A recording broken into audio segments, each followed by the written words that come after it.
Assalamu alaikum everybody, my name is Joe Bradford and welcome to Inside My Library.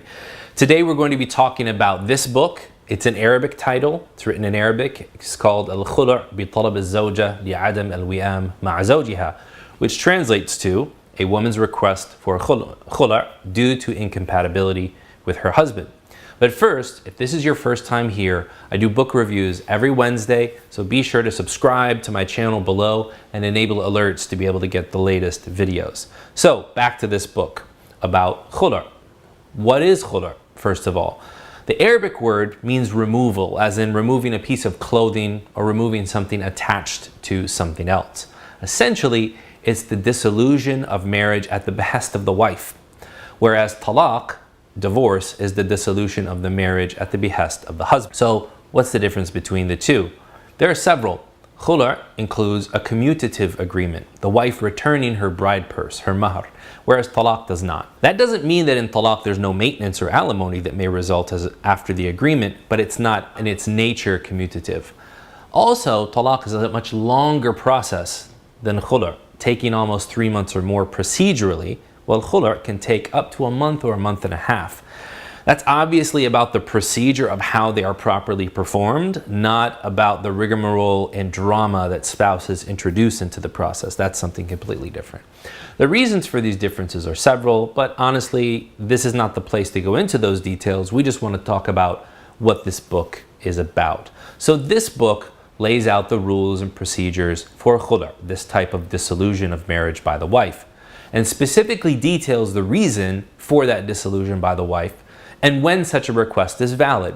And these reasons may surprise you. The book consists of an introduction, 4 chapters, and a conclusion.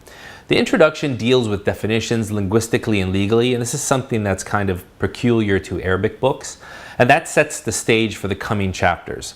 Chapter 1 outlines all the hadith that have been narrated about this topic, the meanings derived from them, and some of the conclusions that can be drawn from these primary texts. When can a woman ask for a khulu, for a dissolution of the marriage? Well, she may fear that she's not able to serve her husband properly, or she may fear that she's violating his rights as a husband, or she may have dislike or hatred for him, or she has an inability to deal with him emotionally, or he's harsh and severe when dealing with her, or she simply might not be attracted to him anymore or think that he's ugly. Now, if both parties agree to this dissolution, it moves forward. But if there's an objection from the husband and the wife insists, it then goes to mediation where the husband may be forced to accept the dissolution.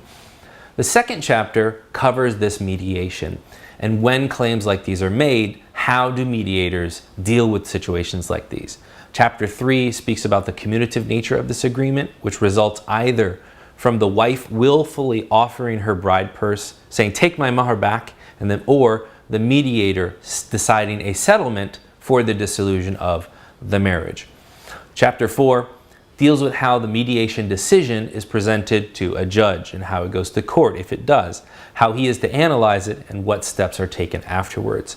This chapter ends with a few sample cases from actual court cases in Islamic law, and of course the conclusion summarizes the findings of this research.